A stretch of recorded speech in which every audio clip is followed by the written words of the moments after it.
নমস্কার, স্পটার নিউজে আপনাদের স্বাগত।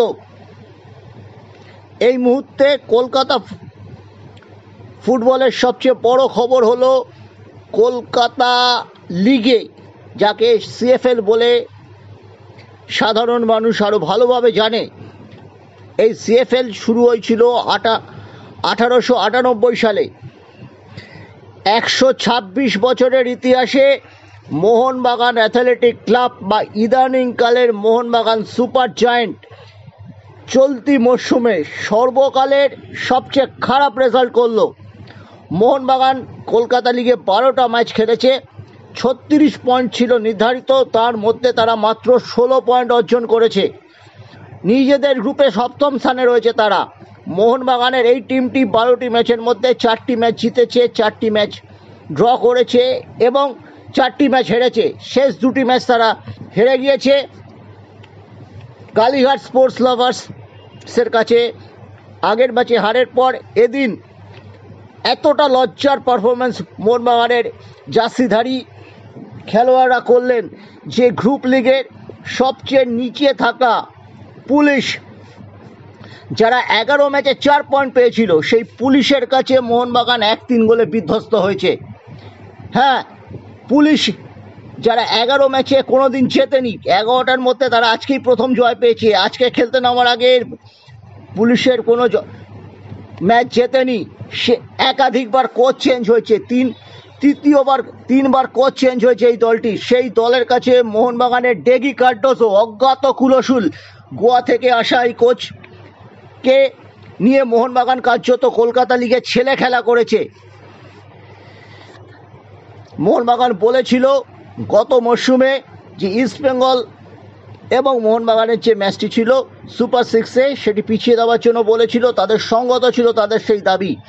আইএফএ সেই দাবি মানেনি। এই ম্যাচটিতে তখন মোহনবাগান চ্যাম্পিয়ন হয়ে যায়। রানার্স আপের ক্ষেত্রে ম্যাচটির একটা ভূমিকা ছিল।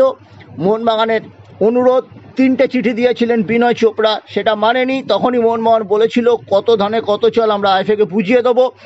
এবারের কলকাতা লিগকে আমরা দেখলাম সুপার 6-এও সেভ হয়ে যাওয়ার পরে মোহনবাগান তাদের পূর্ণ শক্তির কোনো দলকে খেলায়নি। সুহেল ভাট খেলেননি, দীপেন্দু বিশ্বাস জুনিয়র খেলেননি, রাজবংশী খেলেনি, এমসন সিং, টাইসন সিংকেও তারা খেলাননি, যার ফলে একরাশ লজ্জা উপহার দিল। এটা কিন্তু একদিক থেকে মোহনবাগানের সুপার জায়েন্টের টিম ম্যানেজমেন্টের যে ভাবনা চিন্তা, সেটাকে মনে রেখেও বলছি, সেটাও একেবারে উড়িয়ে দেওয়া যাচ্ছে না। তারপরেও কিন্তু সেভাবে সমর্থকদের হৃদয় রক্তাক্ত হলো এবং একরাশ লজ্জা উপহার দিল যে মোহনবাগান ক্লাব তারা মাত্র 36 পয়েন্টের মধ্যে 16 পয়েন্ট অর্জন করেছে। এর চেয়ে এত খারাপ রেজাল্ট মোহনবাগানের ইতিহাসে কোনোদিন হয়নি।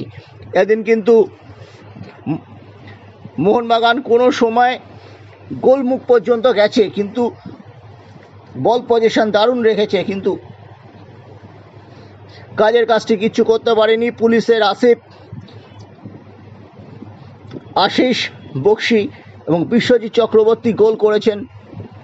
মোহনবাগানের ওপরে আপনি ছেড়ে দিন যারা কোয়ালিফাই করেছে, ইস্টবেঙ্গল, ভবানীপুর, তাদের কথা আপনারা ছেড়ে দিন। মোহনবাগানের ওপরে আছে পিয়ারলেস, কালীঘাট এমএস। মোহনবাগানের বেশ কিছু মোহনবাগান সমর্থকের ফোন আমরা এই ম্যাচের পরে পেয়েছি, তারা কিন্তু খুব দুঃখিত এবং লজ্জিত।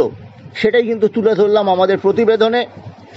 কলকাতা লিগ তাদের এই সমর্থকদের যে আবেদন আমরা পেয়েছি, সেটাই তুলে ধরলাম যে কলকাতা লিগকে আর একটু গুরুত্ব দিক টিম ম্যানেজমেন্ট।